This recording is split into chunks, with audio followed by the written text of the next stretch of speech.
When we started getting way too many bookings that one truck would handle, we sat down with Jim Kramer and Marilyn, my wife, and I says, you know, we need to build another truck, but we don't want to hoard up the market. We don't want to, you know, do too much there.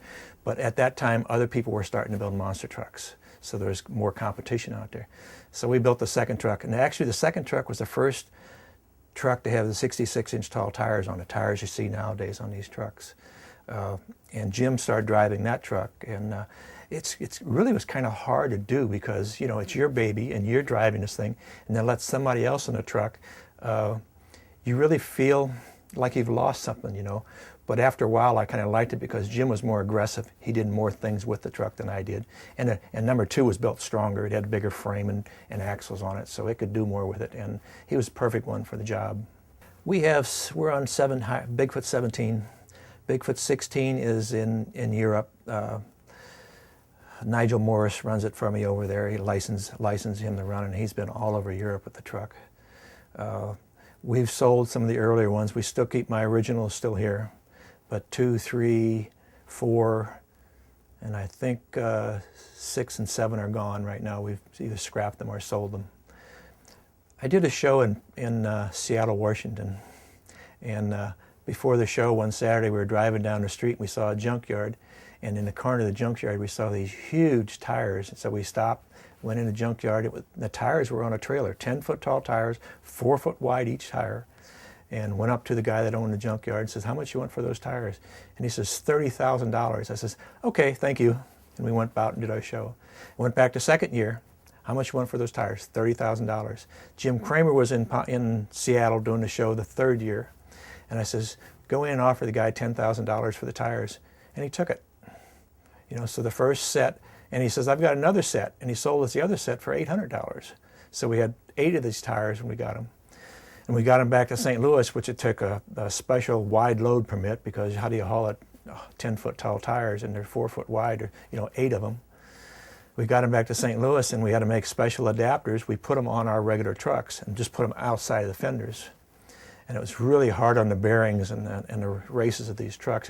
You'd go out one time with the truck and have to come back and do a major overhaul of the axles. Eventually we found a truck, this Bigfoot 5, and we took and raised it up high enough that the tires could go underneath.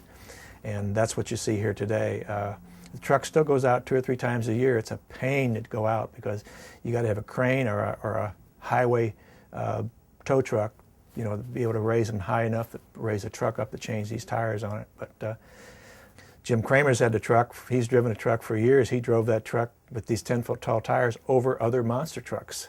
We did that twice, where we had 2 junk monster trucks with 66-inch tires, and he drove over the top of them with this, you know, so he was way up in the air. When you drive that truck, you don't realize this, but you hit a curb and it'll throw you sideways about 2 feet because it'll, you know, the ratio that you're up so high in it.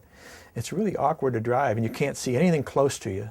So you just gotta, you know, we have to have spotters. We do parades all the time for the St. Louis, the Vail Prophets Parade or other parades, and you gotta have spotters on all corners of the truck because you can't see where you're going up close anyway. This is our third location. We start out in Ferguson in a small garage, you know, and outgrew that right away. Moved up to the street from where this one is, in a Quonset hut type thing. Outgrew that after about 5 years. And this location, I found a property, bought the property, and designed this shop. We moved in here. I don't even know what year it was, but we've been here now 20-something years. But we have probably 10, 12, 18 bays, and sometimes every single bay will be filled with a truck or the tractor trailer, or, you know, they'll be working on an engine, or they're working on a prototype, another vehicle. We do mainly rebuild and repair our trucks when they come back from a weekend, make sure they go out 100% for the next show. We do work now. We've reincarnated the name of Midwest 4-Wheel Drive. We still do 4-wheel drive conversions, put tires, wheels, suspension kits, whatever, you know, on trucks for other people. We have a showroom up front where we have, you know, novelty products and 4-wheel drive products. And upstairs in the second half of it, we have an offices where we do all the legwork and the booking for our Bigfoot trucks.